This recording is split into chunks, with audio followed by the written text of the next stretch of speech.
अब बेटा हमें लर्न करना है। सॉरी ये इंटरप्शन हो गया, कॉल आ गई, इसलिए वीडियो वहीं से कट हो गई बेटा, लेकिन ये दूसरी वीडियो में हम देख लेंगे।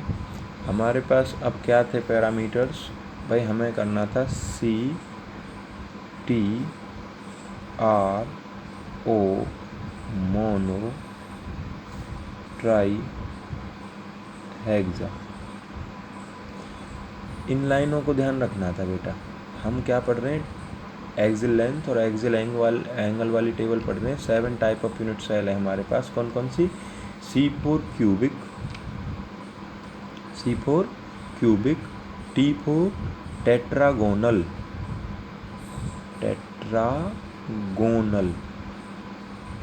R4 रोम्बोहेड्रल,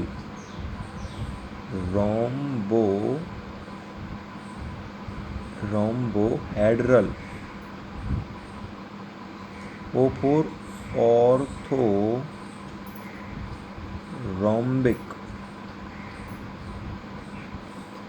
मोनोक्लिनिक,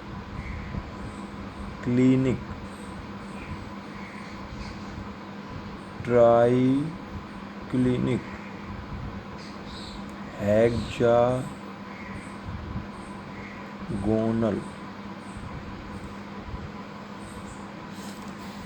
आई बेटा बात समझ में?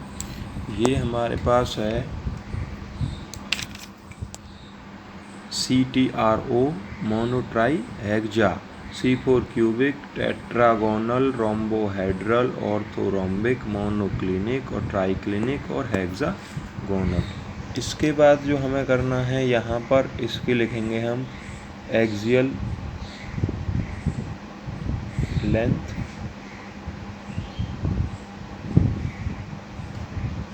और यहाँ पर एक्सियल एंगल। एक्सियल लेंथ और एक्सियल एंगल। एक्सियल लेंथ और एक्सियल एंगल के लिए हमें क्यूबिक के लिए जो एक्सियल लेंथ है वो A = B = C, A = B = C। फिर यहाँ पर अल्फ़ा = बीटा = गामा = 90 डिग्री। ये भी सारे एक दूसरे के इक्वल होते हैं और ये भी सारे के सारे एक दूसरे पर परपेंडिकुलर होते हैं, 90 डिग्री होते हैं। टेट्रागोनल की अगर बात करें तो A = B ≠ C। यहाँ अभी भी सारे एंगल इक्वल ही होते हैं एक दूसरे के। Alpha = beta = gamma = 90 degree. अगर रोम्बोहेड्रल की बात करें तो फिर से A = B = C है इसके लिए, लेकिन अल्फ़ा = बीटा = गामा ≠ 90। 3 समझ में आए? देखो यहाँ सारे इक्वल थे, यहाँ इधर एक इक्वल नहीं है, सारे इक्वल हैं। यहाँ इधर सारे इक्वल हैं, यहाँ इधर एक। ये पैटर्न बन गया, ऐसे याद हो जाएगा। इसके बाद है रोम्बोहेड्रल के बाद ऑर्थोरोम्बिक। ऑर्थोरोम्बिक में क्या है? A ≠ B ≠ C। अब यहाँ दोनों ही एक दूसरे के, तीनों ही इक्वल नहीं है। और फिर इधर अल्फ़ा = बीटा = गामा = 90 डिग्री। ये सभी एक दूसरे के फिर से इक्वल है। अब आया बात monoclinic. Monoclinic is the most important. यहाँ पर A ≠ B ≠ C। A, B और C किसी के इक्वल नहीं है आपस में, लेकिन alpha = gamma = 90 degree, but beta ≠ 90। तो इसको तुम्हें फोकस करना है, मेनली ये पेपर में आ जाता है। मोनोक्लिनिक में क्या है? A ≠ B ≠ C। Alpha gamma equal है 90 के, लेकिन बीटा 90 के इक्वल नहीं है। अगर बात करें ट्राइक्लिनिक की तो A ≠ B ≠ C, alpha ≠ beta ≠ gamma ≠ 90। एक और चीज़ ध्यान रखना, इसका और इसका ये हमारे पास जो क्यूबिक है वो सबसे ज़्यादा सिमेट्रिकल है और ये सबसे ज़्यादा अनसिमेट्रिक है।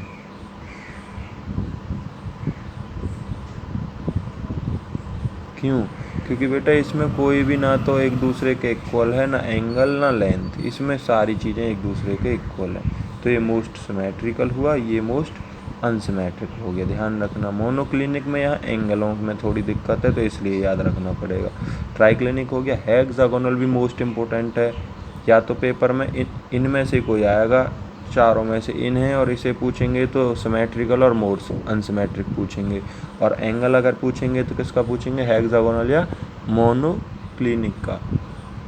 जैसे हमारे पास हेक्सागोनल में क्या है, a equal to b not equal to c, और यहाँ पर हमारे पास alpha equal to beta equal to 90 degree और गामा इक्वल टू 120 डिग्री।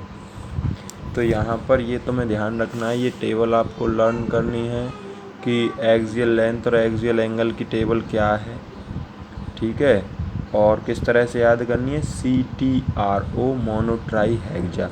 अब इसमें से पूछेंगे कैसे बेटा, इन सातों में से आपको इस तरह से नहीं पूछेंगे कि भाई पूरी की पूरी हमारे पास 7 टाइप की यूनिट सेल की टेबल बना दीजिए। हमारे पास जो पूछने के लिए टॉपिक होगा, क्वेश्चन होगा, वो होगा what is the axial length और axial angle for rhombohedral, orthorhombic, tetragonal, cubic, triclinic, monoclinic, hexagonal, किसी एक की पूछेंगे या दो की पूछेंगे। ऑब्जेक्टिव भी आ सकता है, which of the following is correct for hexagonal. ये तुम्हें चारों ऑप्शन मिलेंगे।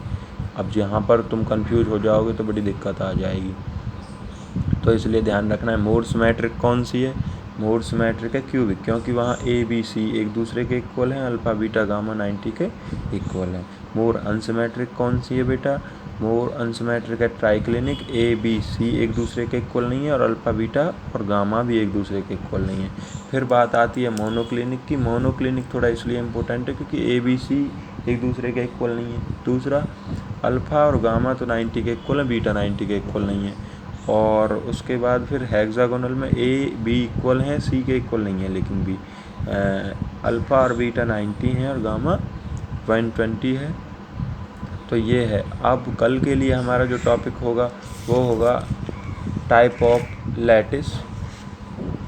जो हमारे पास टॉपिक होगा वो क्या होगा, टाइप ऑफ लैटिस।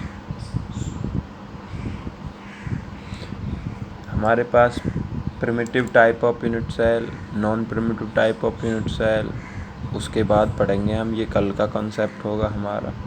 आज के लिए इतना ही, लेकिन ये टेबल बेटा अच्छे से लर्न कर लेना।